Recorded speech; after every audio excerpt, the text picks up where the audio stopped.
Okay, class. This lecture, we're going to talk about word formation. So, we're going to talk about the introduction to how words are formed, morphology. I just discovered in uploading my last video to YouTube that had some copyright infringement. So, because of that, I think I am just going to skip over the videos and I have the PowerPoint up on Blackboard for you so you can go back and watch those videos on your own time. So, unfortunately, YouTube also picks up on copyright infringement. So, that's unfortunate, but I have the copy there for you. So, just in talking about words and how words are formed, this is an infographic about what are the most popular slang terms from each state.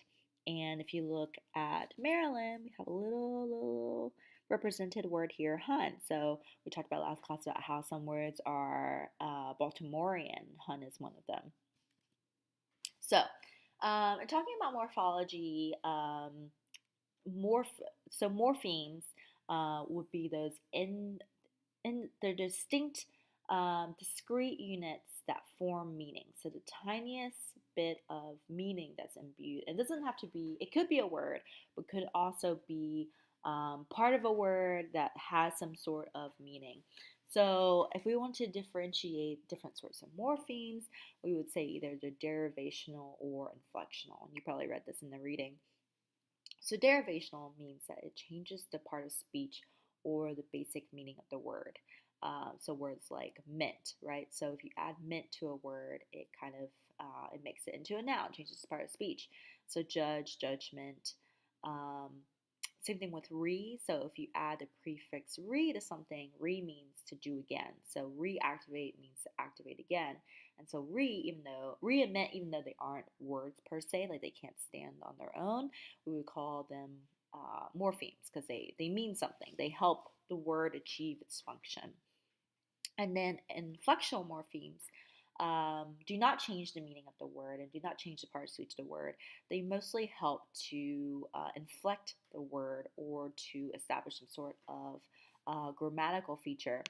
So you have things like singular, plural, or things like past or present tense, big, bigger, biggest. These are all inflections that help the word maintain. It has the same meaning, but it's just like a differentiation in the meaning, or it helps the word kind of vary by its grammatical feature.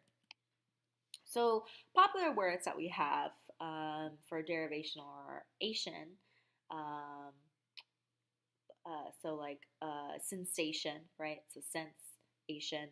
And these words help to change the part of speech that forms a noun. We have the suffix al, so like national, that helps it become an adjective. Eyes, like sensationalize, right? That helps it become a verb. We have ick, like critic. Um, so that helps it either perform some sort of other part of speech. Um, a Y, we have things like scare, become scary. So those are examples of how the word may change their meaning. And then OUS, like glamorous. So that's different from, I guess, of course, inflectional, which has like plural S marker to make things plural, possessive S like Susan's book, past tense ed, progressive ing, I'm going to the store versus I go to the store, comparative like bigger, bigger, bigger, smarter, faster, stronger, and then superlative like est, so like strongest, biggest. So these are words that help to kind of alter the grammatical meaning or its function. Another differentiation between the types of morphemes are whether it's bound or free. So for example, free morphemes are morphemes that can stand alone or function as words. So an example of free morpheme would be something like cats. So you just, cat can stand on its own, or, as a word. But a bound morpheme would be something that needs to attach on to a free morpheme because even though it does have a sense of meaning. So, for example, S makes things plural, it has a sense of meaning. It can't stand by itself as an S, like cat can. So we would call in the word cats, if you wanted to separate it, you'd have cat and you have S. The cat is free and the S is bound. So try to separate the words into morphemes. Are the morphemes bound or are they free? We have discredit, using, tricycle, rabbit, and justify. So here are the answers. Discredit, this is a bound morpheme. Credit is a free morpheme. Using, use, and ing. Use is free, and ing is bound.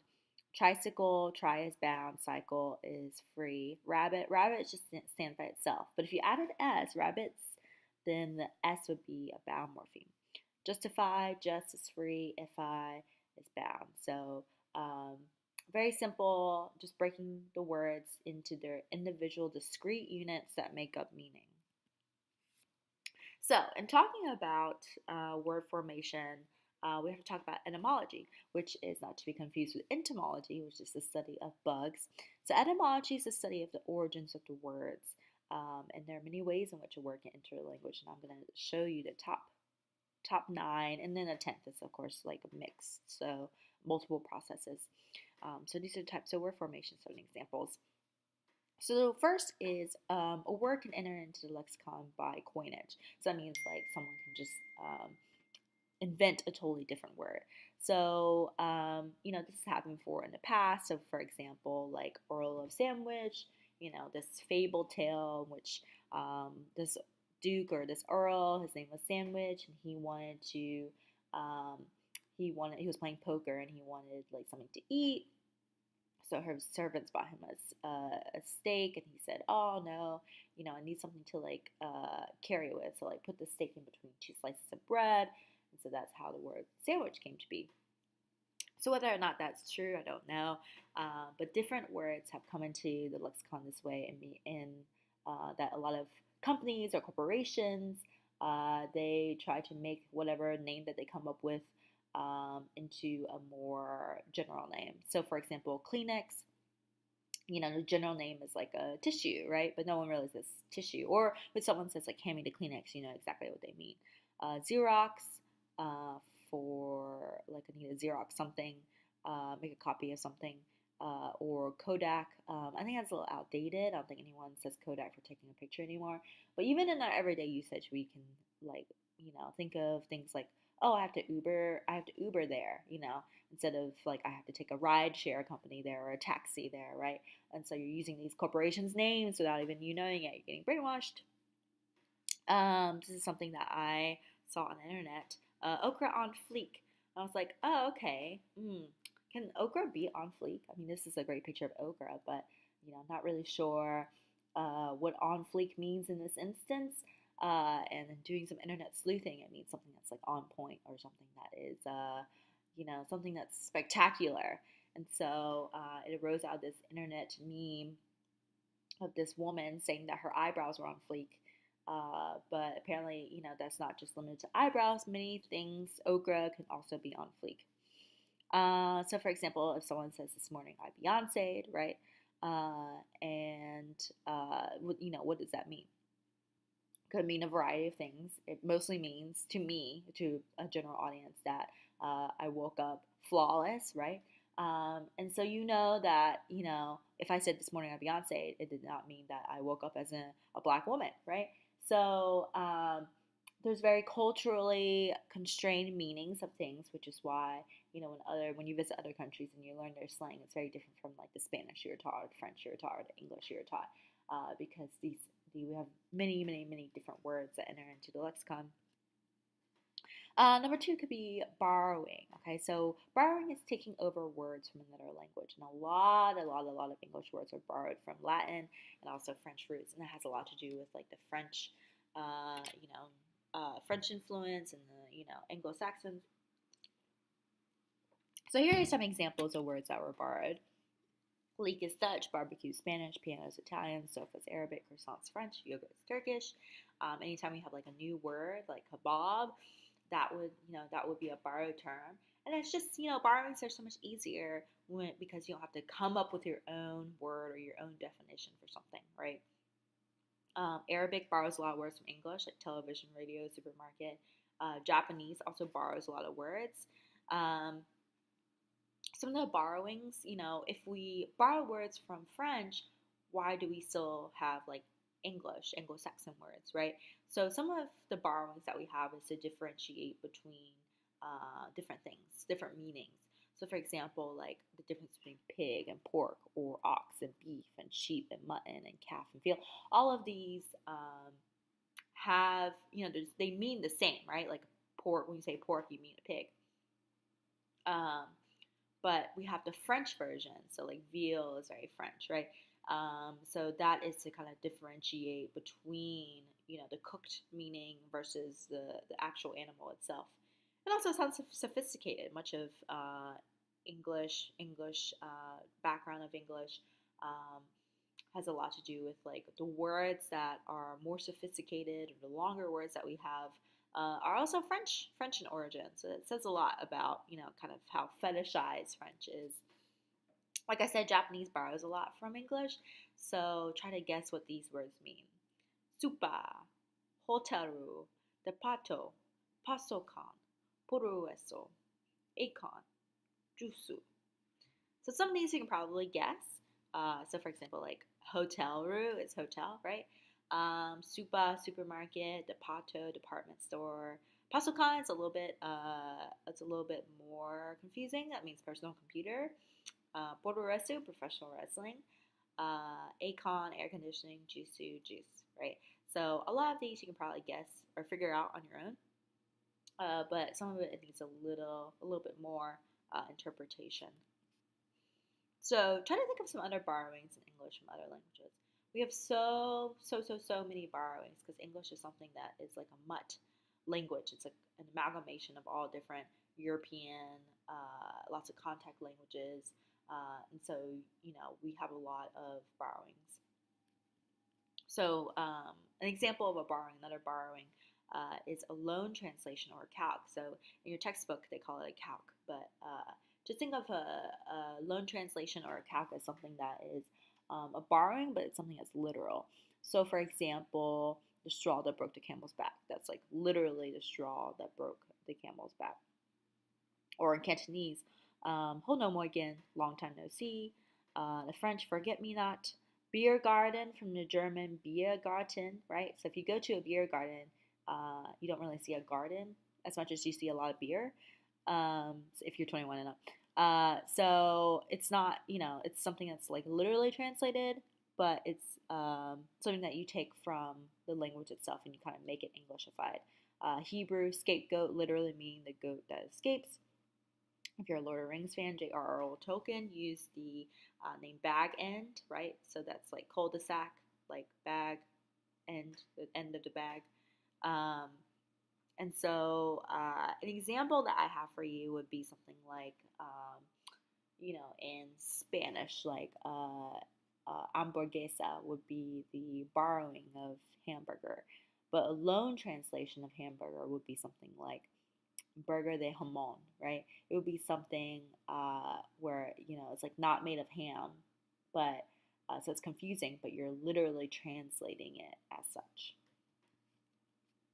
Compounding, very simple. You probably learned this in elementary school. It's where you take two words and you join together to form a new word. So, for example, homework, work that you do at home, homework, or pickpocket, someone who picks your pocket. But notice that the meaning, the meaning of compound is not always the sum of its parts. So, for example, coconut oil is oil made from coconuts. Olive oil is oil made from olives. But baby oil is not oil made from babies, at least not hopefully. And so very popularly, although I might be outdated, is the compound word man bun. Okay, so this is like a little piece of extra hair tied up in a bun. But they had to add man in front. I don't know why they can't just have a bun. Maybe you can tell me that. Number 4, blending. So some words are not only compounded, but they blend together. So they take the best of both words, right? So motor hotel is motel, breakfast and lunch is brunch, smoke and fog is smog. Like they do this a lot with like celebrity couples. So like Angelina and Brad Pitt is like Brangelina, and Kim Kardashian and Kanye is like Kimye. So yeah, they love to blend people together. The reconnaissance off of Matthew McConaughey and Renaissance, because he used to be like this like Hollywood trope of like boy next door, but now he's like in very serious roles, and he's like taking on like a very like Oscar worthy performances. So he's no longer just a heartthrob anymore, and so they call him like, oh, Renaissance man, or this is like the beginning of his Renaissance acting arena. So they call it the reconnaissance. Um, Burkini, right? So that's a bikini made from burqas, or like to shape as a burqas, uh, for females who for religious purposes, wear a burqa. Or face kini is very popular in China. Okay, so they have a bikini for your face. So the morpheme used here is ini, right, for bikini. And of course, you have to be kind of like the Beyonce example. You have to be like culturally integrated in order to understand the morphemes that are used here. Clipping is when you shorten a word by deleting one or more of its syllables, and this is a very, very popular process, because who wants to say facsimile every single time we can say fax, right? Or hamburger, or gas for gasoline, or ad for advertisement. It's so much better when you can just say the shortened version of the words. So the words we didn't know were clipped would be like internet, it's information network, or email used to be electronic mail. Actually, email used to be hyphenated. It used to be e hyphen or dash mail. Um, so people would be like, "Did you check your email?" This is back in like the early '90s when people were just starting out with the internet. Um, but it used to be hyphenated, and so over time they dropped the hyphen, because it was like, okay, like we know it's electronic mail, like you don't have to tell us every single time. So it just became email. Goodbye is God be with ye, like God be with ye, Felicia. So it's very these words are clipped for the sake of time, and hyperchorisms is a reduction of the word. It's a type of clipping, right, where everything is reduced to a syllable and an e. So we have things like selfie. We have shelfie, which is when you take a selfie next to a shelf. We have like felfie, which is like a selfie of a farmer, a felfie. But we also, it's not only like selfie related, but it's also other words create feminine words. So like James becomes Jamie. Um, we have other words like Jesse. Any sort of like e. It kind of denotes something diminutive and small. Which says it was very troubling if you think about how female words are formed. So again, because of copyright issues, I'm scared to play this video, but you should watch this video because it's really fun. It's two Australian guys. In Australia, they love, they just really do love shortening things. So for example, like a sandwich would be like a toasty, or like, this arvo, which is afternoon. And avo is an avocado. So you say avo and arvo, it means an avocado in afternoon. But yeah, it's fascinating to listen to Australians talk. I love the Australian accent. Back formations. So back formations are a little bit trickier to figure out. Back formations are reduction due to incorrect morphological analysis. So you have the term, and then it's kind of reduced back to a term that people don't really, that now they use. And it's hard to figure out unless you have some sort of historical context of what the word is. So for example, an editor, right? And now we have words like to edit, right? Or television, we have televised. So it's not like they had edit and they had someone who edits, is an editor. It's the other way around. They had an editor. They said, okay, well, can you edit this really quickly, right? Um, and so this is something like burglary, like to burgled, like my house was burgled. So you're just forming new words by taking those words and then shortening it in a new kind of sense, like a new part of speech. So we have words like curate, dissertate, dry clean, conversate, intuit, sleaze from sleazy. Someone who's sleazy is a sleaze, or peas, right? So like the word peas, like peas and carrots, come from the word comes from the word peas with an extra e, but through back formation, we're like, we should just get rid of the extra e. Conversion. Conversion is very popular. So conversion is when you have a new syntactic category. Syntactic category is just another word for like new grammar. So like for example, like new part of speech. So you have like nouns and verbs and adjectives and stuff. So for example, butter as a noun. If you use it as a verb, you say like you butter this piece of bread. Or permit, I permit you to do this versus an entry permit. And notice the differences in pronunciation, permit versus permit. Empty, to empty something versus like this trash can's empty. Must, like doing homework is a must, or you must do this. It could be an adjective or adverb as well. Another popular one is to Google, but to Google something. I don't suppose you use Bing, but you could Bing something as well, or Yahoo. Yahoo answered something. Uh, to unfriend. So unfriend has gone through multiple processes, right? So you have the word friend, and then you have the suffix. You put the prefix, sorry, un there. So like unfriend, an unfriend, right? And then it changes part of speech through conversion. So then you have to unfriend someone. So that's gone through a lot of processes. Another one, conversion is adulting, right? So adulting means that you've gone through like a new phase in your life in which you've done many adult things. So, for example, maybe you paid your bills on time, you're adulting, or you got a job, or you scheduled your own doctor's appointment. You are very much adulting. So it takes the word adult and forms it into some sort of verb.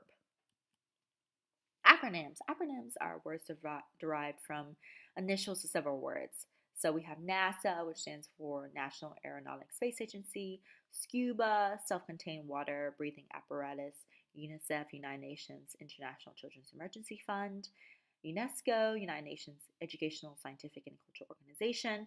One of the things that you notice about acronyms is that it's very much something that's pronounceable, so it has to have like some sort of vowel. Otherwise, it would just be like UMBC.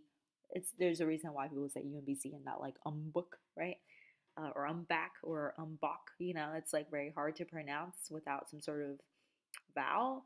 So that's why people just say the initials of the words. So University of Maryland, Baltimore County, but I've also heard when I first arrived, they said it was you must be Chinese.